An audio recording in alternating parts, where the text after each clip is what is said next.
ठीक है, जल्दी चले जाओ।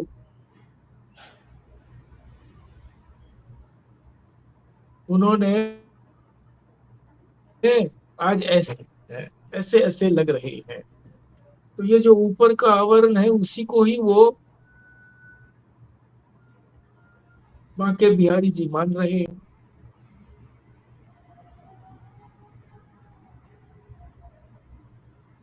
कपड़े बदलते रहते हैं, मूर्ति तो वही रहती है। हमारा भी शरीर बदलता रहता है। बचपन से लेकर के अब तक कितनी बार बदला। छोटा सा शरीर था, फिर बालक हुए, बड़े जवान हुए, फिर वृद्ध हुए। तो शरीर बदलता है, मैं नहीं बदलता, यानी आत्मा तो वही की वही रहती है। इसलिए समझना यही है कि शरीर को कुछ होता है तो मुझे नहीं होता, शरीर को होता है।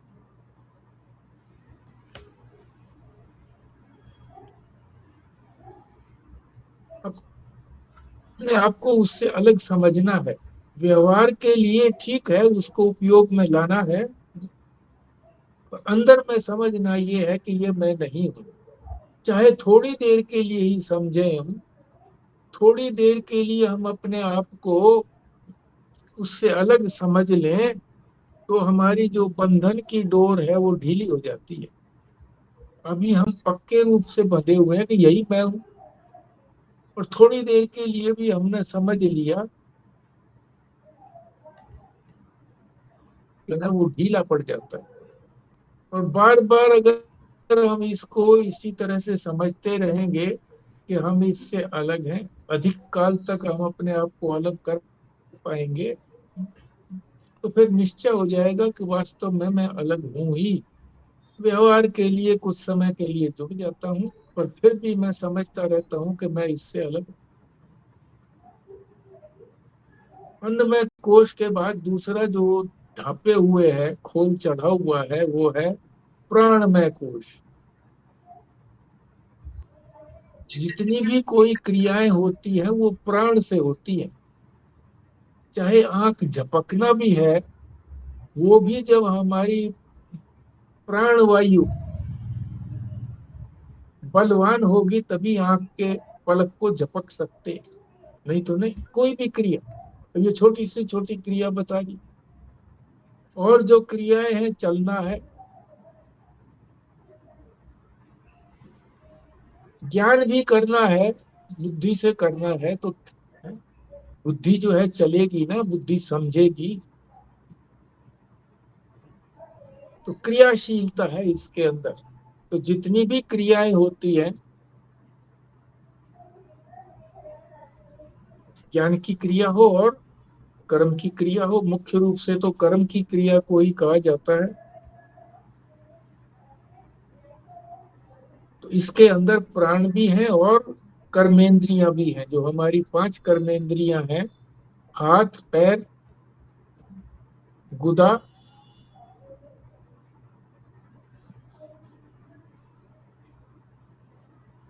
उपस्थ वाणी, ये इन पांचों से क्रिया होती है। तो ये कर्मेंद्रियां और इनको चलाने वाले प्राण, मुख्य रूप से यही आते हैं इसके अंदर। इसमें क्या हमको करना है कि पैर अगर चलते हैं तो हम ये समझें कि मैं नहीं चल रहा, यानी आत्मा थोड़ी चलती है। आत्मा तो सर्वत्र व्यापक है, वो कहाँ जाएगी? कोई स्थान है ही नहीं खाली, तो जहां जाए। चलेगा तो क्या चलेगा? पैर चलेगा।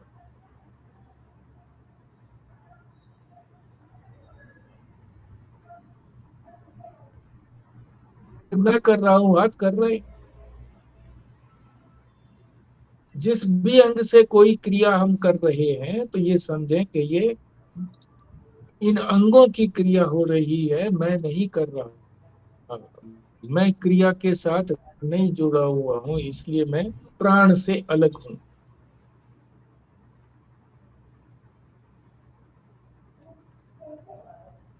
महाराज जी ने उदाहरण दिया है कि भाई गाड़ी में बैठ करके गए, तो सफर तो गाड़ी ने किया, हम कहते हैं जी मैं चल के आया वहां से, इतनी दूर मैं आया,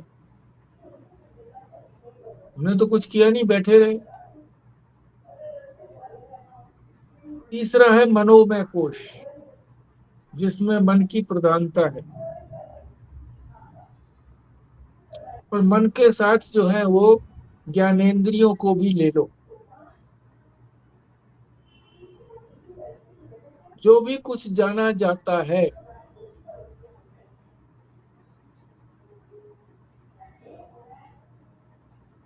वो सब ये लगता है कि मैंने ही जाना, हम बोलते हैं ना मैंने जाना, मुझे पता लग गया जी, बस ये इसका अर्थ ये है, मुझे ज्ञान हो गया जी इसका अर्थ। आत्मा थोड़ी ज्ञान करती है, वो तो ज्ञान स्वरूप है। ज्ञान किसको हो रहा है, कौन कर रहा है, मन। इसी तरह से बुद्धि की बात है।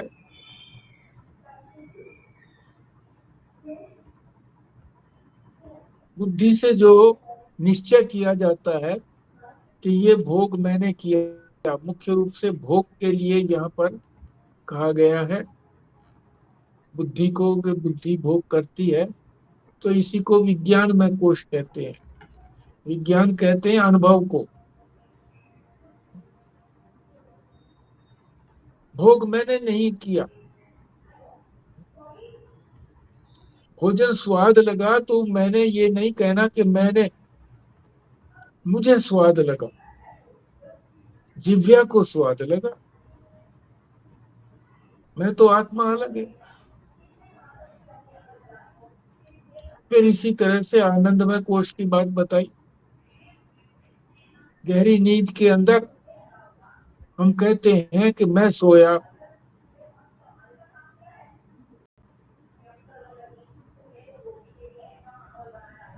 मैं थोड़ी सोया, ये सारे अंग सो गए, शरीर इंद्रियां मन बुद्धि ये सब सो गए। आत्मा तो हमेशा जागती रहती है, वो तो चेतन है, ज्योति स्वरूप है, खुद भी चेतन रहती है, दूसरों को भी चेतनता देती है।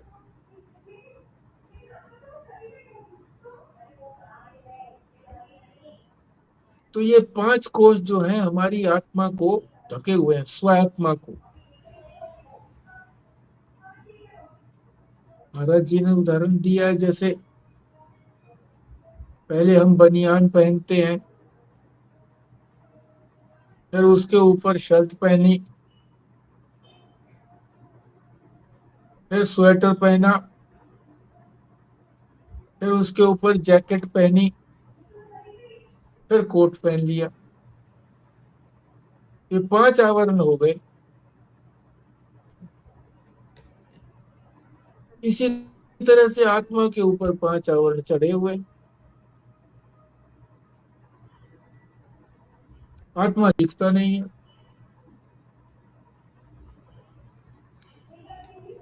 स्कूटर पर बैठे हुए व्यक्ति का भी इसी तरह से बताते हैं कि कोई स्कूटर पे बैठा है,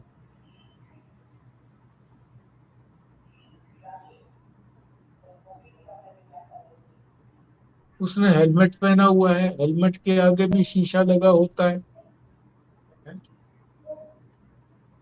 मुंह से ही आदमी की पहचान होती है, मुंह ही ढका गया, आगे शीशा आया पड़ा है, हेलमेट पहना हुआ है तो आधा माथा भी ढका गया, नीचे वाला भी ढका गया,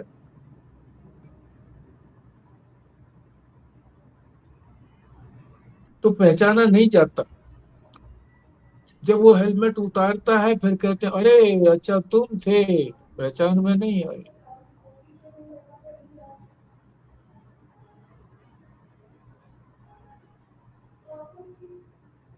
तो हमारा भ्रम क्या है कि हम इन्हीं चीजों को मैं मानने लगते हैं कि यही मैं हूं।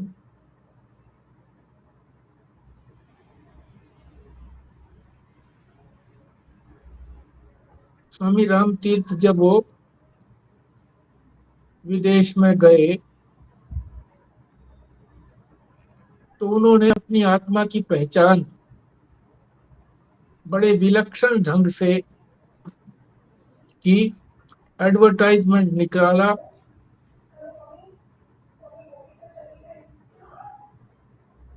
कि मैं ईश्वर के दर्शन कराऊंगा, जो दर्शन करना चाहता है मेरे पास आए।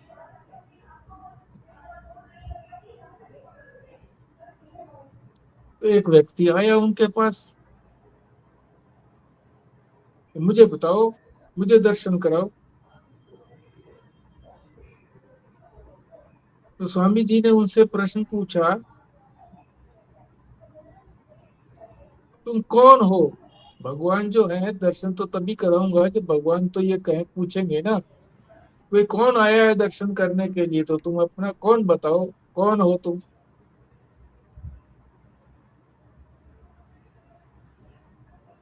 तो उसने ये कहा कि मैं तो यही हूँ, ये शरीर हूँ मैं, फलां का लड़का हूँ, इत्यादि उसने बताया।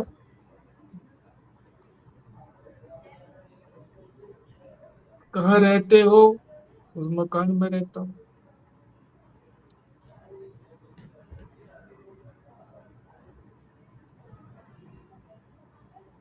अब उन्होंने ढंग क्या अपनाया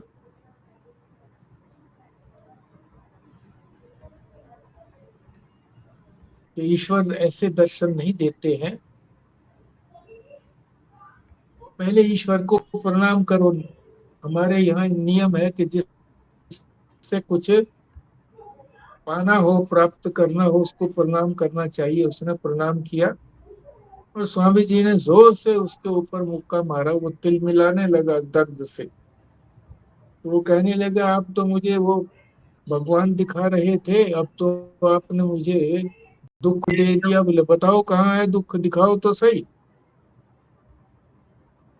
तो बोले ऐसे नहीं दिखाया जाता दर्द, वो तो अंदर अनुभव होता है। तब स्वामी जी ने कहा कि ईश्वर भी ऐसे दर्शन नहीं देते हैं, इस तरह से नहीं दिखाया जाता।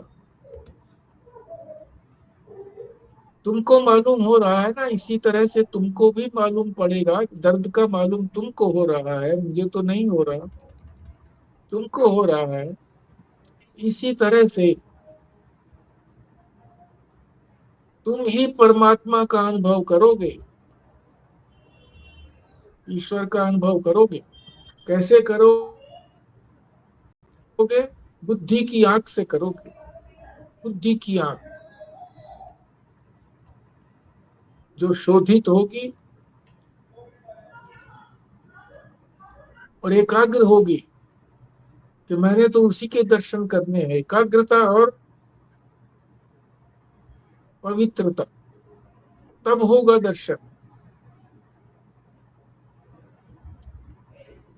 अपनी आत्मा को स्वयं ही दर्शन करना पड़ेगा। ठिकाना बताया स्वामी जी ने, उसने पूछा भी ठिकाना कहाँ पर है, कहाँ दर्शन करें? तो कहने लगे, ठिकाना तुम ही हो, अपने अंदर ही उसको देखना है, इधर उधर नहीं भटकना।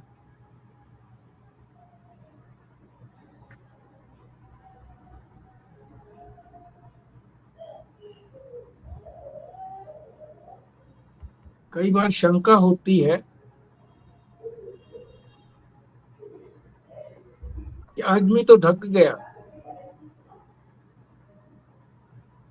हमको तो नहीं दिखता, ढका हुआ, ढका गया। जो आदमी ढका गया तो दूसरे आदमी को तो दिखता नहीं है। कौन नहीं दिखता? वो आदमी नहीं दिखता जिसने ढकी हुई चीजें हैं, वो दिखती है हमको तो। परंतु जो तो जिन चीजों ने ढका हुआ है किसी व्यक्ति को, जैसे हेलमेट और शीशे ने ढका हुआ था उसको, मुख को, तो वो हेलमेट पहने पहने भी उस व्यक्ति को तो पता था अपना, उसके लिए तो ढका हुआ नहीं था। खुद तो जानता ही था वो कि मैं फला हूं। दूसरे को नहीं पता लगा कि भाई ये मैं फला हूं, पर उसको तो खुद पता था। तो कोई भी व्यक्ति अपने प्रति तो ढका हुआ नहीं होता।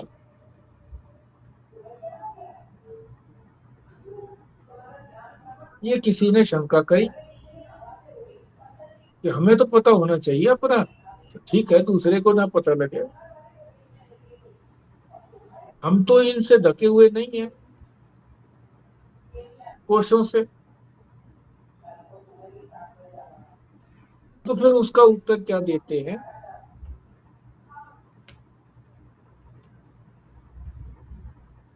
विस्मृति, भूल गए हो। अनुभव तो है तुमको, पर भूल गए हो उस अनुभव को।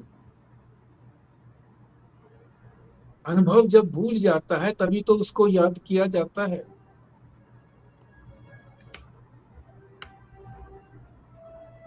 फिर और शंका हुई कि भाई आप भूलने की बात कहते हो,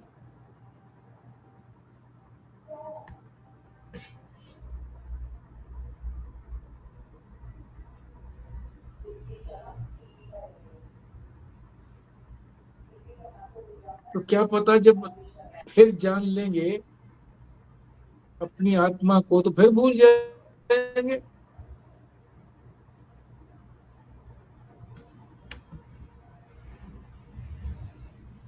और कहते हैं कि उसका ठिकाना बताओ, क्या ठिकाना है? तो ठिकाना भी बताएंगे तो अपने अंदर ही बताएंगे ठिकाना। मतलब है भूल गए हो, फिर भूल जाओगे। याद आ गया तुमको तो फिर भूल जाओगे। दर्शन करने के बाद भूल जाते हैं तो फिर भूल जाएंगे। इसकी क्या गारंटी है कि नहीं भूलेंगे? तो फिर गीता का उदाहरण देते हैं कि गीता में भगवान ने कहा है, अर्जुन ने भी स्वीकार किया है, नष्टो मोह स्मृति लब्धा, कि मेरा मोह नष्ट हो गया, अविवेक दूर हो गया, और स्मृति लब्धा, याद आ गई। अपनी आत्मा याद आ गई। मोह नष्ट हो गया, मोह के कारण नहीं समझ पा रहा था मैं, अब समझ गया।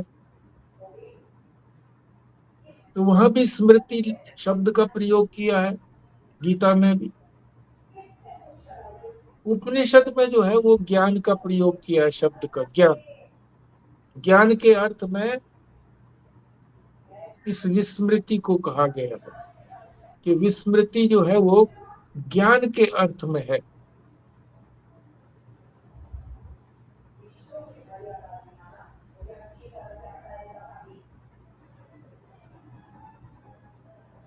विद्यारण्य स्वामी ने भी उसी संदर्भ में, ज्ञान के संदर्भ में ही, जो ये पुस्तक जिन्होंने लिखी है, बोली है, प्रवचन किया है, विद्यारण्य स्वामी ने भी ज्ञान के अर्थ में ही स्मृति विस्मृति का प्रयोग किया है।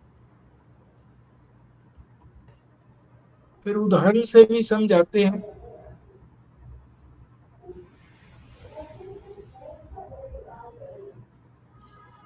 10 बच्चे हैं, वेद का पाठ कर रहे हैं सारे मिल करके। उनमें किसी एक व्यक्ति का बच्चा भी है, और वो सारे मिलकर के वेद पाठ कर रहे हैं, मगर उसको अपने बच्चे का स्वर नहीं सुनाई पड़ रहा, इकट्ठा सबका स्वर सुनाई पड़ रहा है।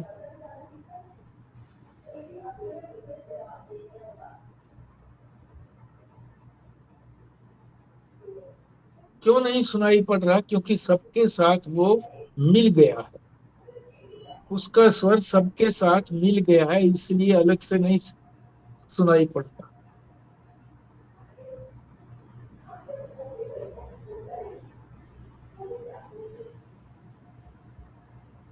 इसी प्रकार से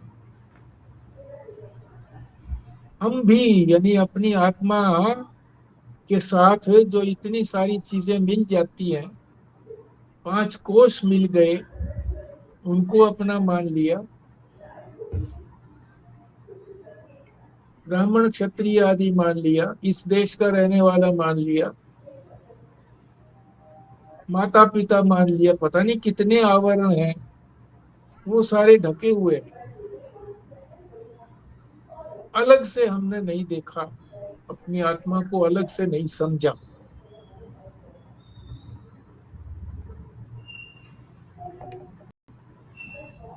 पंचकोशों के साथ ही मिला हुआ समझा उसको।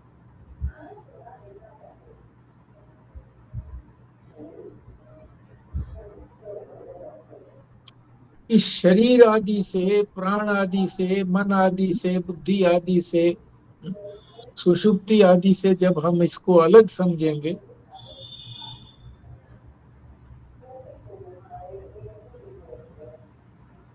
तब वो जो जानी गई चीज है वो भूलेगी नहीं।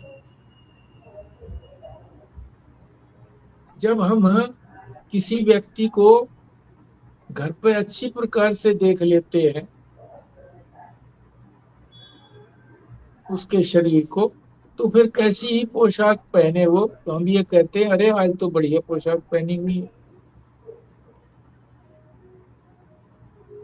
किसी ने घर में आकर के तहमद बांध लिया और बनियान पहरी हुई है, तो कहते हैं कोई आया मित्र, ये ठीक है भाई, वहां तो जचे जताए रहते थे, यहाँ तुमने सारा वो उतार दिया है, अच्छा लगता है, ये भी ठीक है।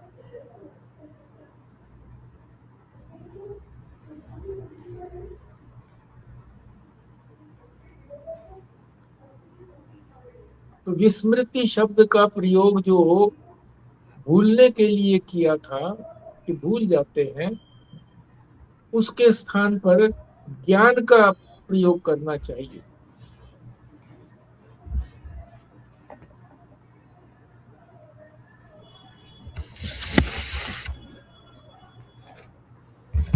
शंकराचार्य जी, जिनको भाष्यकार कहते हैं, भगवान भी है वो, उन्होंने कहा है,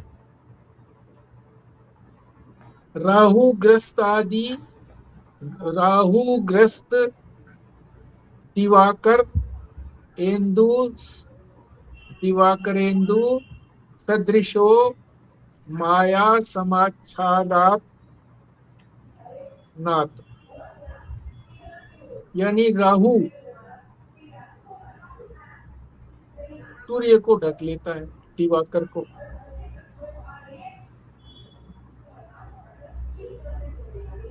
तब सब लोग कहते हैं देखो ये राहु, राहु को देखो, सूर्य को ढक लिया। जब ये ग्रहण होता है, तब कहते हैं देखो राहु को, देखो ये है राहु।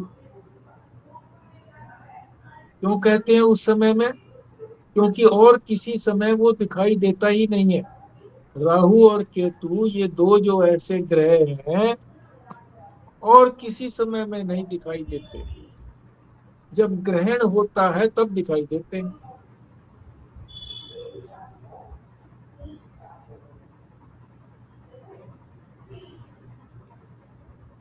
जब थोड़ा ढका हुआ होता है सूर्य,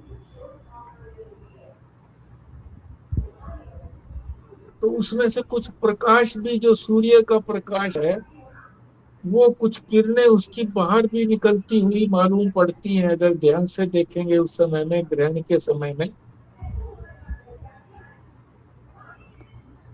कि कुछ किरणें तो दिखती नहीं है, राहु केतु की वजह से उन्होंने ढक लिया। बाकी और किरणें निकल रही दिख रही है। प्रकाश जो पीछे सूर्य का प्रकाश है, उसकी किरणें बाहर निकलती दिखती है। और जो राहु दिखता है, राहु केतु दिखते हैं, ये भी उसी प्रकाश से दिखते हैं। वैसे तो दिखते नहीं कभी भी। और जितने ग्रह हैं, 7 ग्रह और हैं। सूर्य, चंद्रमा, मंगल, बुध, बृहस्पति, शुक्र। शुक्र तो बहुत चमकने वाला है।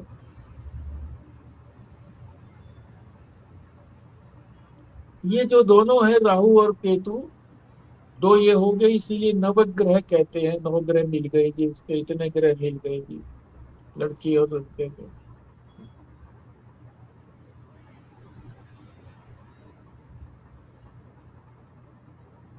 ये 7 ग्रह तो बड़े प्रकाशवान है, ये तो वैसे दिख जाते हैं। कोई चीज ढक नहीं पाते इनको। परंतु ये राहु केतु तो कभी दिखता नहीं है। बस कब दिखता है? जब ये सूर्य के ऊपर आता है तब दिखता है। तो किस वजह से दिखता है? सूर्य के प्रकाश से ही दिखता है।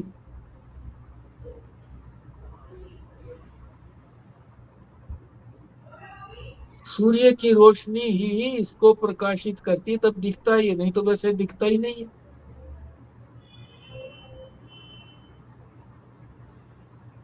इसी प्रकार से आत्मा जो है उसको अज्ञान ने ढक दिया।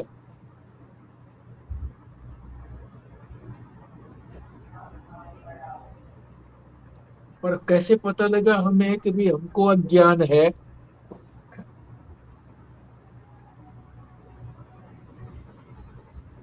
अज्ञान का भी तो हमको ज्ञान हुआ ना, हुआ।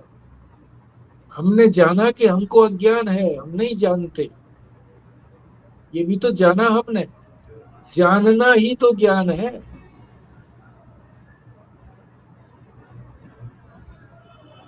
वही तो प्रकाश है।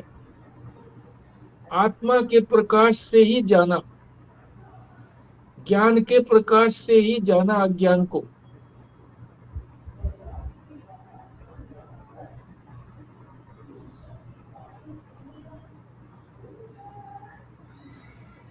जैसे राहु से ग्रस्त सूर्य सामान्य रूप से प्रकाश रूप से दिख भी रहा है, पर विशेष रूप से अर्थात उसका चमकदार रूप नहीं भी दिख रहा। कैसे दिख रहा है? उसी के प्रकाश से तो राहु दिख रहा है, इसलिए प्रकाश तो है सामान्य रूप से। मगर वो रूप नहीं है जो चमकने वाला था उसका, सूर्य का। इसी तरह से आत्मा जो है वो उसी के प्रकाश से सारी वस्तुएं प्रकाशित होती हैं। जिन भी चीजों का हमको ज्ञान होता है, घड़े का ज्ञान हुआ, कपड़े का ज्ञान हुआ, मकान का ज्ञान हुआ, किसी भी चीज का हमको ज्ञान होता है तो वो आत्मा के प्रकाश से ही ज्ञान होता है। वो प्रकाश रूप है, इसीलिए उसका पता लग जाता है। वो प्रकाश कर देती है तो उस वस्तु का पता लग गया। आत्मा ज्ञान रूप है, प्रकाश रूप है। तो जिसको भी वो जिसका भी ज्ञान होता है वो उसकी वजह से ज्ञान होता है, उस आत्म प्रकाश की वजह से ज्ञान होता है।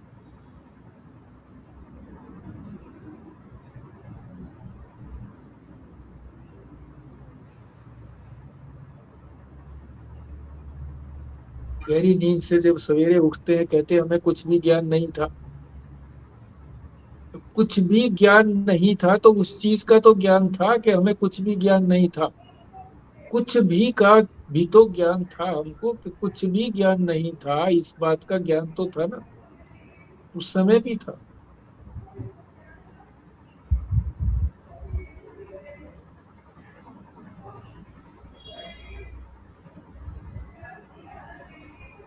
तो उस समय में ढका हुआ था, जब जग गए तो फिर वो अनावृत हो गया।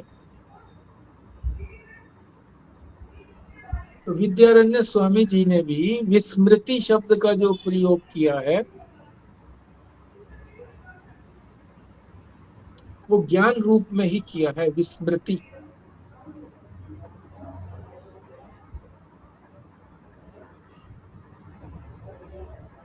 प्रारंभ में जो भूल कहा था, वो भी उपयुक्त लगता है कि हम चीजों को भूल तो जाते ही हैं। जो चीज अनुभव की हुई हो उसको हम भूल जाते हैं।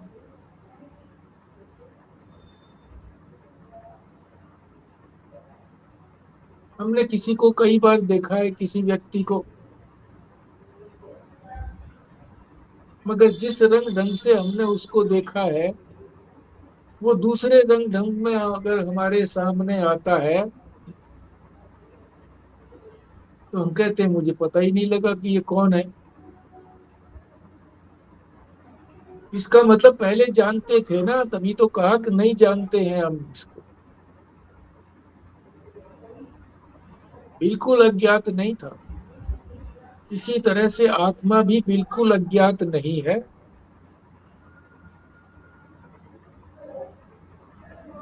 पर निरोल अज्ञात, निरोल ज्ञात नहीं है, निरोल।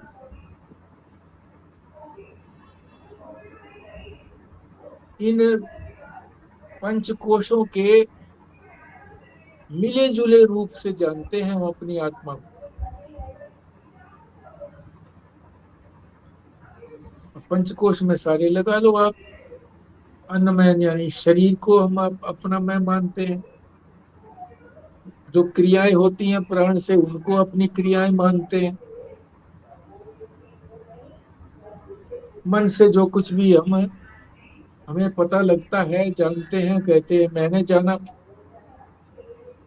बुद्धि से हमें कोई निश्चय होता है या भोग होता है तो कहते हैं मैंने किया। सुषुप्ति में आनंद आता है या ज्ञान होता है तो हम कहते हैं कि मैंने कुछ नहीं जाना, मुझे आनंद रहा। मिले जुले रूप में जाना। पांच कोशों के साथ तो जानते हैं, परंतु इनके बिना नहीं जानते। इनके बिना जानने पर ही मोक्ष होता है। इनके बिना जब अपना केवल अपना स्वरूप देख जानेंगे, तब मोक्ष होगा। नहीं जानते हैं, इसीलिए संस्कृतिम ब्रजेत,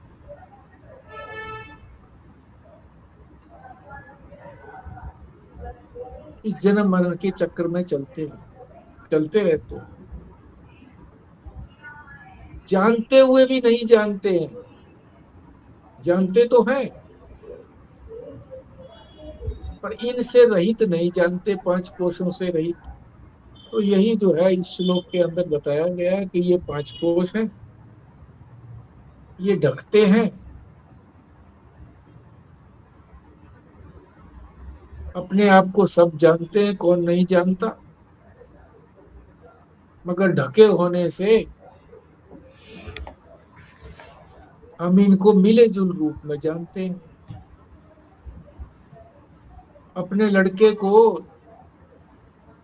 पाठ करते हुए उसने घर पे भी सुना है, परंतु जब वो मंदिर में और बच्चों के साथ बैठ करके जब वेद पाठ करता है तो नहीं पता लगता अपने बच्चे का कौन सा स्वर है।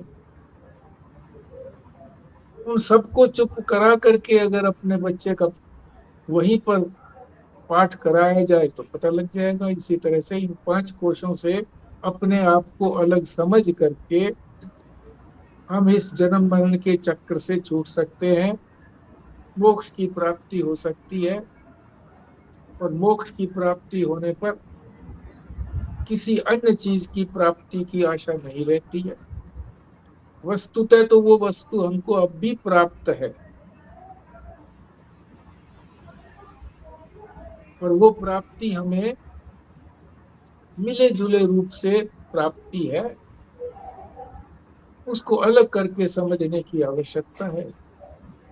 तो तभी जो है हमारा मोक्ष, आनंद स्वरूप की प्राप्ति होगी, दुखों की आत्यंतिक निवृत्ति होगी। तो ये हमारा 33वां श्लोक संपूर्ण हुआ। आपने कुछ बोलना है तो बोलिए।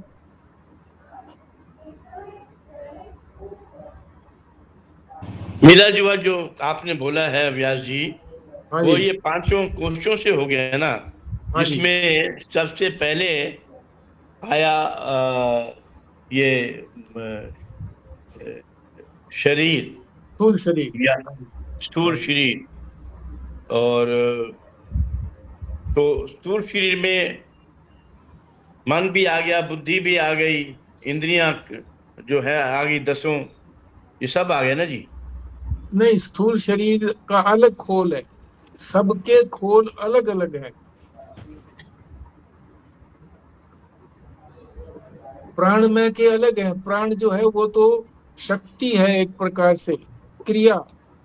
क्रिया को हम जब अपनी समझने लगते हैं तो प्राणमय कोश का आवरण हम समझ रहे हैं। शरीर को, शरीर के रंग को, शरीर के मोटे पतलेपन को, ब्राह्मण क्षत्रिय को, ये जो शरीर के ही तो है, ये मन का थोड़ा ही है। मन से कोई ब्राह्मण नहीं होता, शरीर से ही ब्राह्मण होता है। तो ये ये सारे स्थूल शरीर, अलग अलग। स्थूल शरीर अन्नमय कोश, डॉक्टर हाँ खुराना जी। साहब ऐसे समझे, अन्नमय कोश है स्थूल शरीर, जो पंच महाभूतों से बना ना, पृथ्वी जल तेज वायु आकाश से जो बना, पंच महाभूतों से। या ये कर्मेंद्रियों, कर्मेंद्रिय और ज्ञानेंद्रियां, और उसके बाद जो प्राणमय कोश आया, जो प्राण की बात आई थी, पंच प्राण, उनके और स्थूल करके पांच पांच और बताए थे, आपके 15 प्राण बताए थे, वो प्राणमय कोश हो गया। ये अलग अलग कोश ऐसे स्थूल सूक्ष्म होते जा रहे हैं। पहले अन्नमय कोश, प्राणमय कोश, फिर मनोमय कोश। मनोमय कोश में सूक्ष्म शरीर आएगा, मन बुद्धि चित्त अहंकार जो कह रहे हैं। और उसके बाद विज्ञानी बुद्धि को छोड़ के मनोमय कोश में बुद्धि नहीं आएगी, विज्ञानमय कोश में बुद्धि आएगी। और फिर आनंदमय कोश, तो जो सबसे अंतिम जो आनंद का जो है वो है। तो अन्य कोश में आपने बताया कि शरीर और उसके साथ वो कर्मेंद्रियां, ये हाथ पैर वगैरह सब उसी में आ जाएंगे ना जी। और ज्ञानेंद्रियां। शरीर जो है ये तो ऊपरी खोल है, शरीर ऊपर का खोल है। उसके नीचे का खोल जो है वो, जितनी भी क्रियाएं हैं हमारी, वो प्राण की वजह से होती हैं। उसके नीचे वाला जो है प्राण में खोल है। उसके बाद मनो में जो भी कुछ हम जानते हैं, मन से ही जानते हैं, तो ये तीसरा खोल हो गया। फिर जब हम कोई भोग करते हैं या निश्चय करते हैं, चौथा खोल हो गया। इस तरह से एक एक खोल उतारते उतारते जो आखिर का खोल है आनंद में कोश, सुषुप्ति के अंदर भी खोल है ये। ये सब खोल अलग अलग हैं, इनके अलग अलग कार्य हैं, अलग अलग काम करते हैं ये, अलग अलग इनके लक्षण है, गुण है, अलग अलग गुण है सारे। ये बाहर के कोश के अंदर ही तो सारे हो गए ना जी। जो बाहर का हमारा खोल है, तकिए का कह लीजिए खोल, ये सारे कोश हैं तो उसी के अंदर ही, पर सबके कार्य अलग अलग है, अपने अपने ढंग से सब आत्मा को ढके हुए हैं।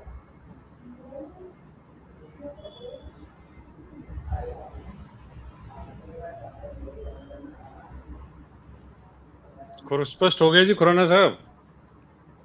हाँ अभी जी। अभी क्या है, हमारा तादाद में स्थूल शरीर के साथ में है, अन्नमय कोश के साथ, प्राणमय कोश के साथ, इनके साथ, क्योंकि इनको अपना समझते हैं। अभी तो हम शरीर को ही मैं मान के बैठे हुए हैं, तो इसलिए इसके साथ तादाद में हो गया तो मैं शरीर हूँ, मैं हूँ, तो ये आत्मा, इसी को आत्मा की समझ लेते हैं कि भाई यही आत्मा है या मैं ये हूँ। फिर प्राणमय के साथ भी अपने को सोच लेते हैं कि मैं, प्राण चल रहे हैं, हमारा श्वास चल रही है, तो मैं जिंदा हूँ। तो अभी अभी तादाद में जो है ये इन पंच कोशों के साथ में है, तो ये इनके साथ तादाद में जब खत्म होगा तब अपने स्वरूप में स्थित होगा आत्मा में, जो अंतिम कोश है। ठीक है जी, धन्यवाद। ठीक है जी। करें जी पूर्णाहुति? हाँ जी। करेंगे विमला जी, करेंगे जी पूर्णाहुति? हाँ जी।